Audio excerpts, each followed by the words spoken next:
নেপাল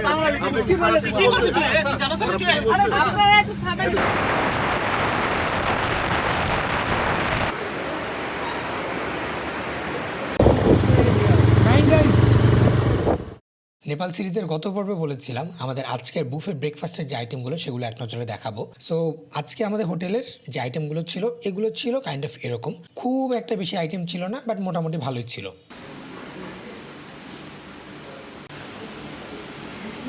সকালে ব্রেকফাস্ট করে আমরা বের হয়ে যাই আমাদের ডেস্টিনেশনের দিকে।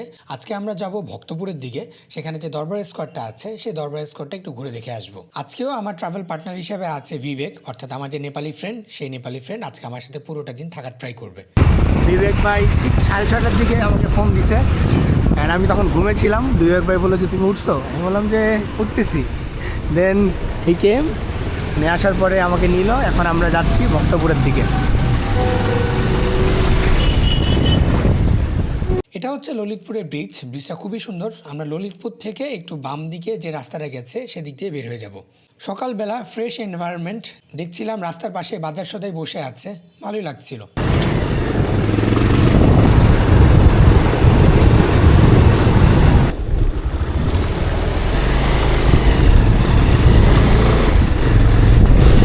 সকালবেলা লকডাউন নেই, তাই রাস্তায় দুই একটা গাড়ি ঘোড়া দেখা যাচ্ছিল, বাট অন্যান্য দিনের মতো এত প্রেশার ছিল না। আজকের আবহাওয়াটাও ভালো, খুব একটা ঠান্ডা না, গরমও নেই, মোটামুটি একটা খুব ভালো temperature.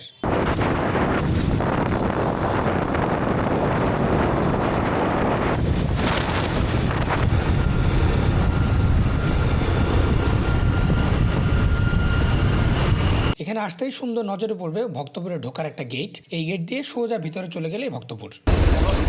This is the poor area. Okay. You still can see old houses here. আর এটাও পাহাড় থেকে অনেক উঁচুতে, আশেপাশে বাড়িঘরগুলো ঠিক পাহাড়ের উপরে এত সুন্দর করে কনস্ট্রাকশন করা। এখানেও দোকানপাট খুব একটা খোলেনি, কেননা লকডাউন চলছে সারা দেশে, তাই সবাই খুব একটা ভালোভাবে দোকানপাট খুলতে পারেনি। এই হচ্ছে ভক্তপুর দরবার স্কোয়ারের একটা পাশের অংশ। এখান থেকেই মোটামুটি ভক্তপুর দরবার স্কোয়ার শুরু হয়ে গেছে। That's the five-story temple as well. I told you yesterday, right? One is in Patan, one is at Bhaktapur. হ্যাঁ, That's the Bhaktapur one.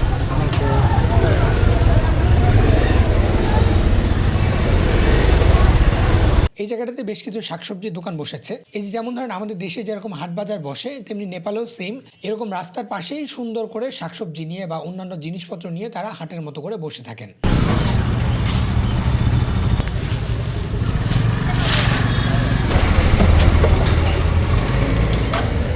আরেকটা জিনিস এখানে খুব কমন বিক্রি হয়, সেটা হচ্ছে ফুল। যেহেতু এখানে ধর্মীয় একটা পারপাস আছে, তো সবাই এখানে কম বেশি ফুল বিক্রি করেন। আমি বাজারের আশপাশটা একটু ঘুরে ফিরে দেখছিলাম।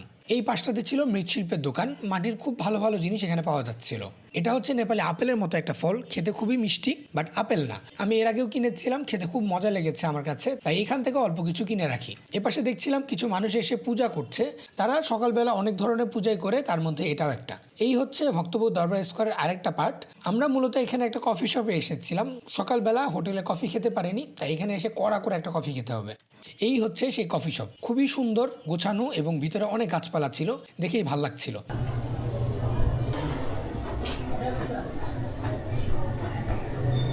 আমার ফ্রেন্ড বিবেক বসেই এক কাপ কফি মেরে দিল।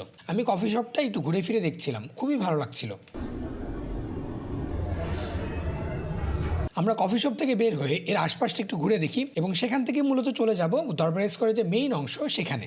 যাওয়ার পথে এরকম সুন্দর আরও কিছু স্ট্রাকচার পড়ে। যেহেতু আমার দুপুরে ফ্লাইট, সো এদিকে সময় বেশি নেওয়া যাবে না। বিবেক খুব তাড়াতাড়ি জায়গাগুলো আমাকে ঘুরে দেখাচ্ছিল।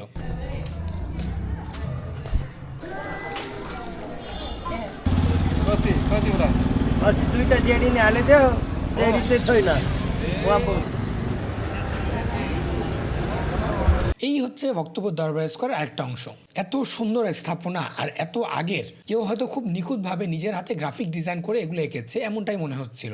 আর এক একটা স্থাপনার সাথে রুচির এত সুন্দর মিল। কতটা ভালো রুচিশীল মানুষ হলে এত সুন্দর কিছু ডিজাইন বের করতে পারে, এটা আসলে প্রশংসার দাবিদার। এই যে যেমন ধরেন এই বাড়ির গেটটা কি সুন্দর, এই পাশে দুটো বিশাল আকৃতির সিংহের মূর্তি ছিল, দেখতেই ভয় লাগছিল, বাট কাজগুলো খুবই সুন্দর। নেপালের টেম্পলসগুলোতে বা দরবার স্কোয়ারগুলোতে গেলে আপনি এরকম সিংহের কিছু স্ট্যাচু দেখতে পারবেন। এগুলোকে তারা বিশ্বাস করে থাকে সিকিউরিটি সিম্বল হিসেবে বা নিরাপত্তার প্রতীক হিসেবে। একটু পরপর দেখছিলাম মানুষরা আসছিল এবং সেখানে পূজা করে করে যাচ্ছিল। দরবার স্কোয়ারের জানলাগুলোর কাজও খুব সুন্দর, একেবারে কাঠের তৈরি করা, অনেক আগের, বাট এখানে অনেক সুন্দর কিছু ডিজাইন করা।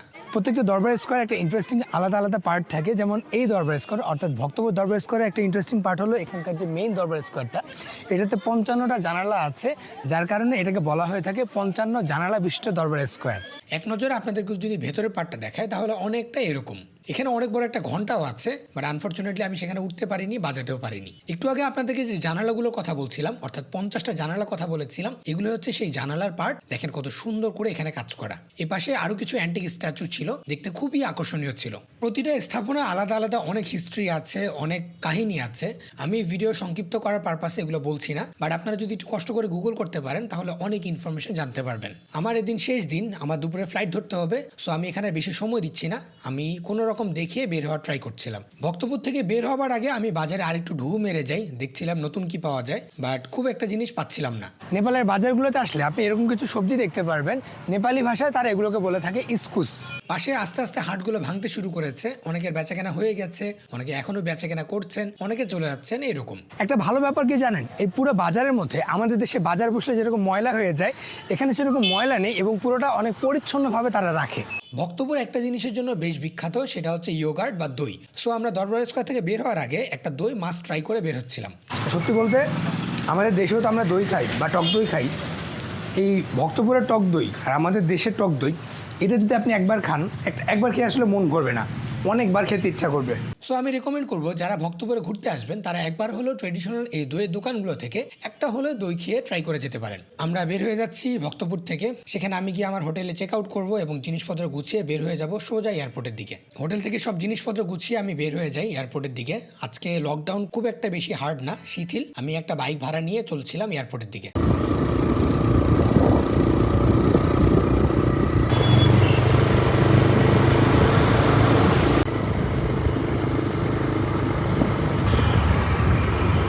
Bangladesh also a beautiful country.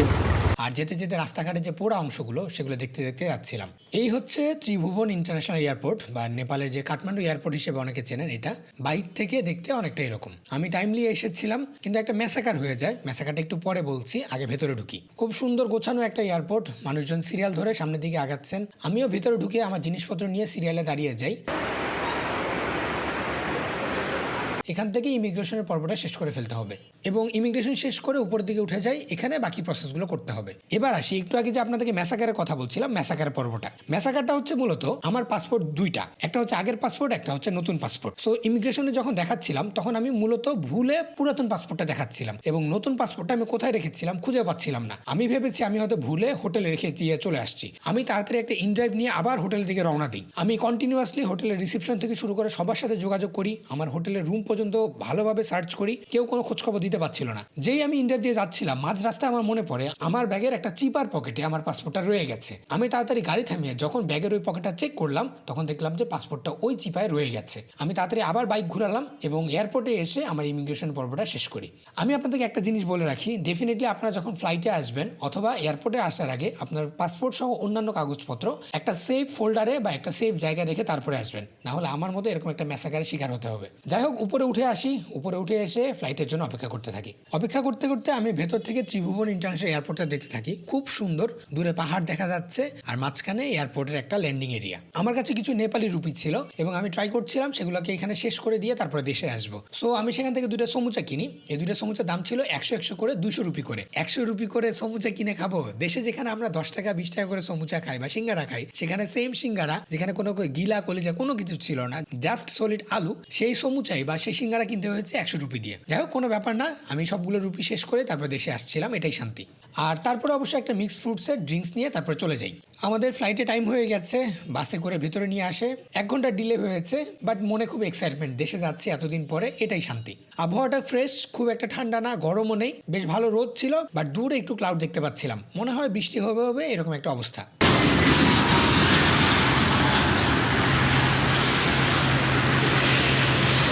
সব ফর্মালিটি শেষ করে আমরা ফ্লাইটের দিকে ঢুকছি।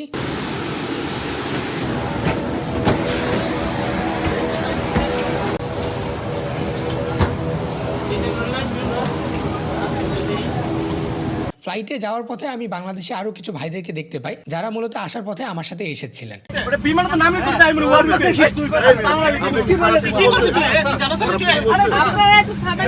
লাকিলি সেদিনও আমি আসার পথে উইন্ডো সিট পেয়েছিলাম। প্লেনে অবশ্য সেদিন খুব একটা যাত্রীও ছিল না, মোটামুটি ফাঁকা ফাঁকা ছিল, যেহেতু আন্দোলন এবং অন্যান্য অস্থিতিশীল অবস্থা চলছিল তাই খুব একটা মানুষ আসা যাওয়া করছিল না। আমি বেশ আরামে পিছনে বসে একা একা যাচ্ছিলাম। অতীব পবিত্র ও মহান আল্লাহ যিনি এটিকে আমাদের নিয়ন্ত্রণাধীন করেছেন, অন্যথায় আমরা একে অনুসরণ করতে পারতাম না। যেহেতু আমাদের ফ্লাইট 1 ঘন্টা ডিলে হবে, তাও ফ্লাইটের ভেতরে, তাই আমাদেরকে নাস্তাটা প্রথমেই দিয়ে দেয়, অর্থাৎ প্লেন ছাড়ার আগেই। 1 ঘন্টা ডিলে করার পর আমাদের ফ্লাইট ছেড়ে দেয়।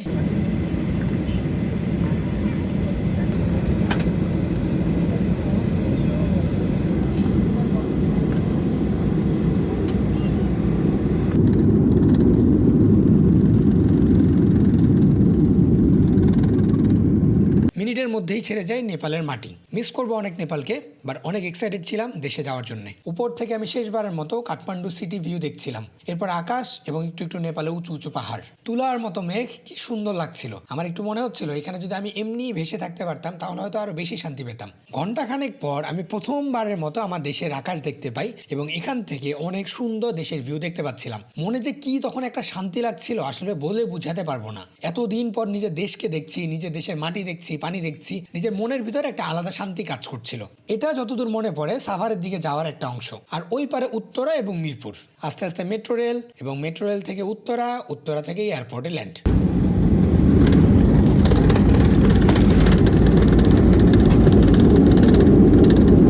ফাইনালি দেশের মাটিতে, আলহামদুলিল্লাহ। দেশে আসতেই দেখলাম গুড়ি গুড়ি বৃষ্টি শুরু হয়ে গেছে, এটার জন্য প্রস্তুত ছিলাম না। আমি ভাবলাম যে দেশে হয়তো আকাশটা ক্লিন থাকবে, বাট দেখলাম যে গুড়ি গুড়ি বৃষ্টি পড়ছে। প্রায় সন্ধ্যার দিকে আমরা দেশে ল্যান্ড করি।